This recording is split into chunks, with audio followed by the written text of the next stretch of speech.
میرے نبی کی شادیاں شوق کی شادیاں نہیں تھی. ایک حدیث سناتا ہوں. ما تزوجت وما زوجت الا بوحی من السماء نزل به جبریل.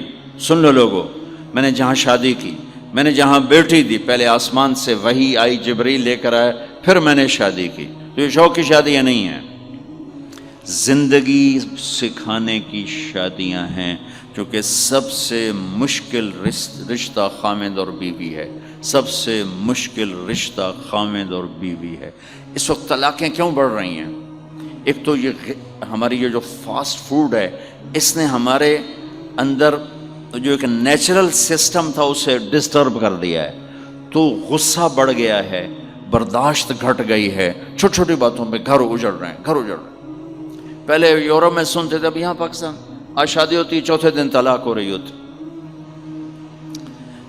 میں وہاں بیان کے لیے نکل رہا تھا مانچسٹر، تو میرے ساتھ جو گاڑی چلا رہا تھا، میں نے پوچھا آپ کیا کرتے ہو؟ لاہور کا تھا. کہا جی میں وکیل ہوں. میں نے کہا یہاں کوئی جھوٹے کیس ہوتے ہیں جیسے پاکستان میں؟ کہا جی نہیں، یہاں جھوٹا کیس کوئی نہیں ہوتا، جو بھی ہوتا ہے جینون ہوتا ہے. میں نے کہا یہاں مسلمانوں کے لڑائی جھگڑے آتے ہیں؟ کہا جی ہاں جی آتے ہیں. میں نے کہا سب سے زیادہ کیا جھگڑے آتے ہیں؟ کہا جی سب سے زیادہ طلاق کے آتے ہیں. طلاق طلاق طلاق طلاق. کہ نہیں سیکھا. زندگی برداشت کا نام ہے، برداشت کرنا سیکھا نہیں. میرے نبی نے 11 شادیاں کی، ہر قسم کی عورت کے ساتھ شادی کی. خاندان کے اندر، برادری کے اندر، اور خاندان برادری سے باہر. یہی 3 نسبتیں ہیں. اپنے خاندان میں قریش، تو آپ کی کئی بیگمات قریش، حضرت عائشہ، حضرت حفصہ، حضرت زینب، حضرت ام حبیبہ، یہ سب قریش ہیں. قریش سے باہر حضرت میمونہ، حضرت جویریہ، یہ قریش سے باہر ہے برادری.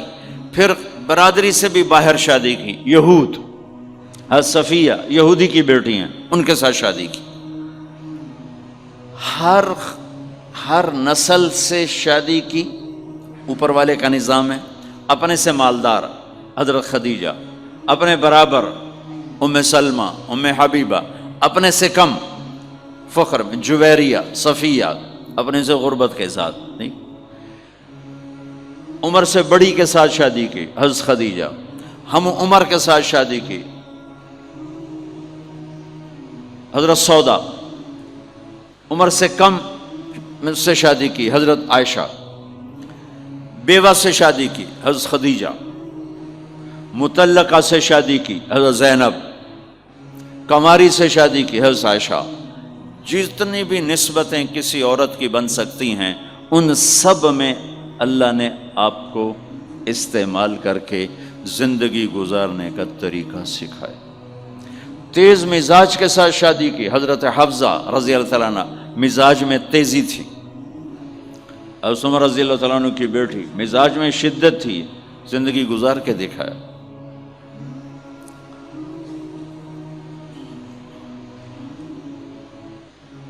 ایک آپ کو حدیث سناتا ہوں، اللہ کی قسم صرف ہمیں سکھانے کے لیے.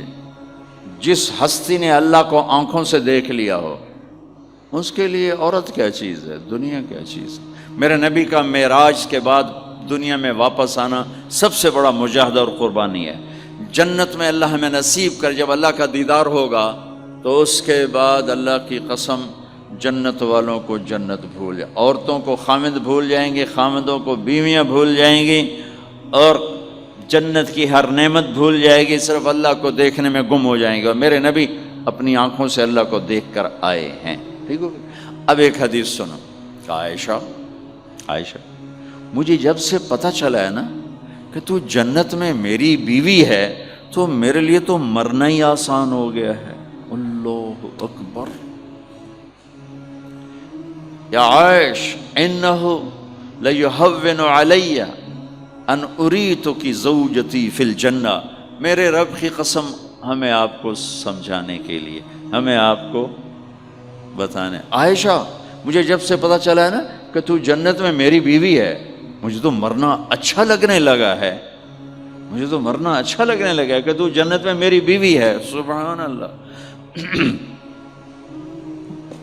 ادھر اچھا جی جنت یہی لبنی ہے ہاں جی، یہ جنت جا کے بھی یہ جنالی رانا ہے، یہاں یہ باتیں سننے کو ملتی۔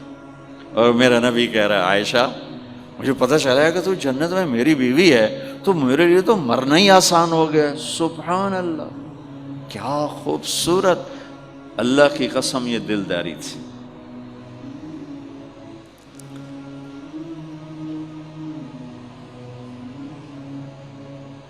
سب سے مشکل رشتہ خامند اور بیوی ہے، سینکڑوں آیات اس کے لیے اللہ نے اتاری، ماں باپ کے لیے چند آیات، اولاد کے لیے چند آیات، بہن بھائیوں کے لیے چند آیات، خامند اور بیوی کے لیے قرآن پڑھا ہے، پوری سورت اتاری ہے، وہ سینکڑوں آیات اتاری، چونکہ ایک اس رشتے کی اہمیت، ایک اس کی نزاکت اور کمزوری کہ کوئی رشتہ ٹوٹتا نہیں سوائے خامد اور بیوی کے۔ میں ماں کا بیٹا ہوں، باپ کا بیٹا ہوں، اچھا ہوں یا برا ہوں، انہی کا ہوں۔ میرا نسب میری نافرمانی سے بدل نہیں سکتا۔ میں اللہ بخش کا بیٹا ہوں، میرا یہ نسب بدل نہیں سکتا، اچھا ہوں یا برا ہوں، اللہ ان کی قبر روشن کرے۔ خامد اور بیوی کا رشتہ ایک بول پہ ٹوٹ جاتا ہے، ایک بول پہ ٹوٹ جاتا ہے، اس لیے اس کو بچانے کے لیے آیات آیات آیات، اور میرے نبی کی شادیاں کہ کس طرح ایک گھر کو لے کے چلتے ہیں، کس طرح ہر مزاج کی عورت کے ساتھ سلوک کرتے ہیں۔